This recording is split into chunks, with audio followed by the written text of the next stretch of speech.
sorry. I think one of the greatest ways that we've received support is been our church family. In particular, we have several adoptive and foster families in our church. And they kind of just group those together, which I think is natural. And so what they've done is they've come up with this.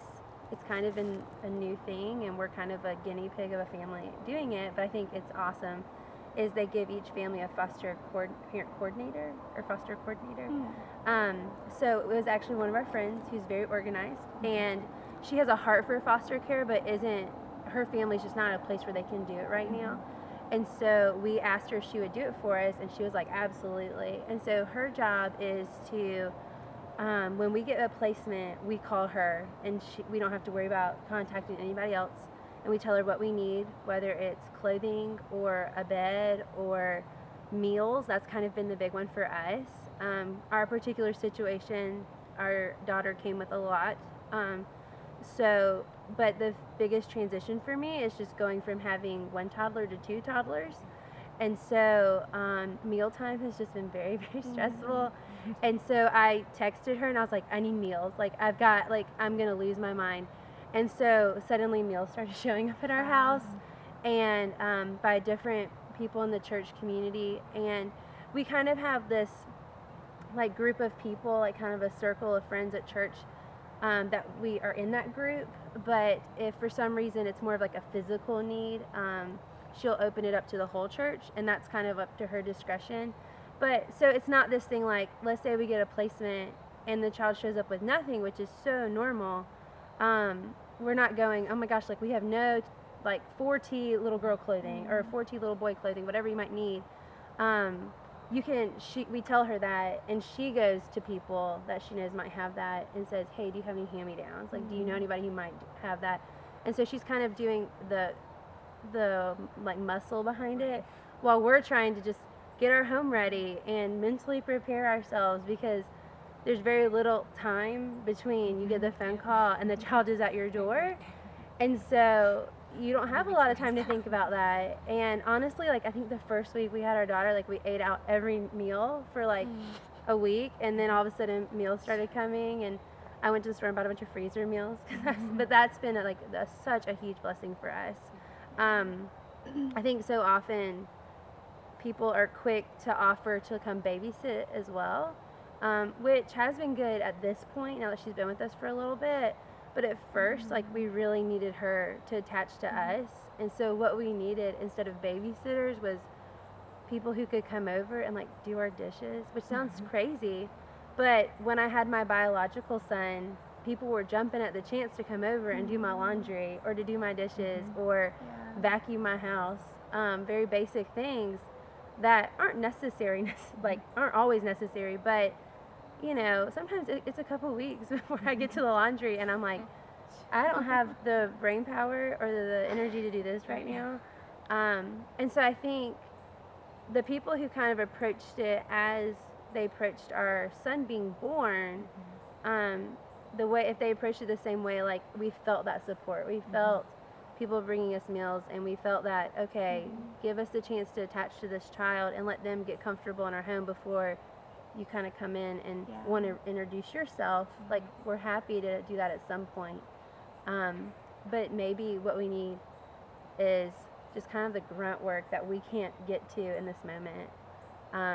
And so our church has been wonderful in that we're kind of setting the system up, and we're still working out the kinks, but so far it's been really great for us.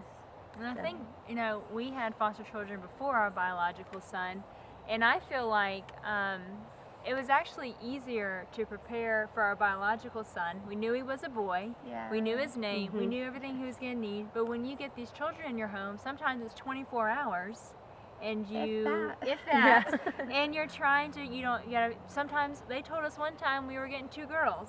It was not 2 girls. So I have a local place that does embroidery for me, and she'll embroider the names on their pillowcases for free. And so I've got this lime green and pink pillowcase, and we get a boy. And so sometimes you think you're prepared for something, and you're not. And so a lot of people don't realize that. Now, when you have a child, you've got 9 months to prepare for this child. But when you get a foster child, you have hours if you're lucky, days. And sometimes they don't know their clothes. They don't know, you don't know what you need. So that is, and and even finding daycare, you don't know, you have to find a daycare that has an opening for that age child. So you're calling as soon as you get the phone call to daycares, do you have an opening for a 5-year-old, a 6-year-old? And so a lot of times there's a lot more stuff that goes on than people realize with how much harder it is to prepare for a foster child. We've been fortunate, one, in that I know we're all licensed by Miracle Hill, is that they're such a great support group. Just having a body of all of us foster parents that can exchange things that we need. Hey, I have this, and we can have that contact. They're quick to give us vouchers for the clothing at the thrift store. So when you don't know what you have, you can get a voucher, and when you get those children, the next day you can take them to get clothes. So that has been a huge help. So they've just been a huge support system. I've got a kid that I can't that's driving me crazy at 8 at night. I'm about to lose it. I can call someone and they will answer, and they will tell you. Just having someone that's there to say, hey, I don't know what to do with him right now, and they can kind of walk you through that. But you have someone there that's supportive. We're also very fortunate. Our family lives nearby, and so they're always quick to help with anything we need. And our church is also very helpful. We have a large, our pastor has actually adopted 2 children, so it's a huge part of their help. And they actually run a ministry called P.S. I Love You, and that's exactly what they do. When someone comes into care, DSS will call them and they'll drop off a pillowcase with all this stuff in it.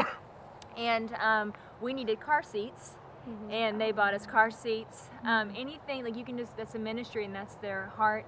We also have support families at our church. So every foster family is assigned, given a support family.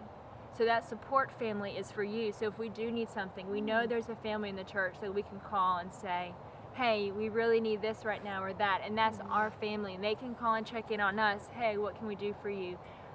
So that has been, we've been really fortunate just with that whole, with support outside of our family as well. So that's been really good for us. Yeah.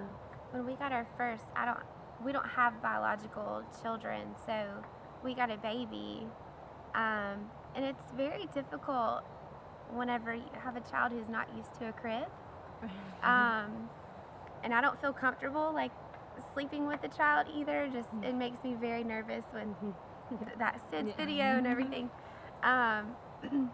So we were exhausted by day 2.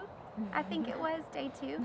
We could not see like our hands because we were just so tired. And I called my pastor's wife. She was just, it's on their hearts too. They've adopted as well. And she came over that Sunday. She skipped church. She came over and she was like, Jenna, y'all go take a nap. And I'm just going to watch this baby. I just want to love on him. And so that was just helpful. Just I didn't even know what we needed because we were just bombarded by all of these things, and you have DSS who's calling and lots of appointments within those first few days, and it's just hard to keep up with life. And so another thing that I thought was helpful, we had another family who helped. They had hand-me-downs, but they went ahead and washed the clothes. They smelled really fresh and they were already folded. Instead of just throwing a lot of like rags and like old clothes into a trash bag. I mean, trash bags are great, but they were already washed and dried and clean and ready to be worn. And so that saved me a ton of time sorting through clothes that would fit or wouldn't fit, and I wouldn't have to spend even more time washing and drying and getting all of those things ready. So that was helpful for me too. And I think like on a not necessarily tangible things, I had a lady in our community group just come over one afternoon, and she just sat with me and like played with my kids with me for like 2 or 3 hours. And it wasn't her intention. She just kind of was going to stop by, and she also had been just texting me and just saying, hey, we're praying for y'all. And when you're in that kind of the trenches and that first, especially that first few weeks of you're like, you're right, we have so many appointments, and you have a bunch of people coming into your home, and you're like, I haven't had a chance to clean, like I haven't done any, like they're gonna think this child is in like a dumpster, like I don't, for me, being such a social person, it was so nice to just have company and just to have somebody to kind of share the attention with a biological child who was adjusting, who's very clingy, and a foster child who's also very clingy because they're adjusting as well. They just wanted to climb all over me all the time, and I was like, I can't do this, like I need space. And so just having another loving person that can love on these kids and read them books and hold them for a minute, whether it's biological or not, it was very, very helpful. And I don't think I think I really underestimated the power of prayer until I got a foster child. And suddenly, when people started texting me and saying, "Hey, we're just thinking about you," I'm like, "Oh, thank you, Jesus." Like those do not go unnoticed, and they definitely don't just get kind of, "Oh, that's nice. Like they're thinking about us, great. Like, but we need food or like whatever." Like those really mean a lot. So if you like somebody wants to support foster care but aren't necessarily in a place of life where they do have the extra clothes or the crib or the car seat, and they don't necessarily have a lot of extra cash to like donate to it, just being company, like that has been a huge blessing to me the past month, because I like finished. My husband can tell when he comes home from work if I've been around other people versus when I haven't, and like how much more animated and fun I am to be around when I've been around other people that are encouraging me versus just being at home with my kids, which I love my kids, but sometimes I just need time to miss them and so to love them well. And so it especially when we're all kind of making this big jump, and so that's just been huge for me.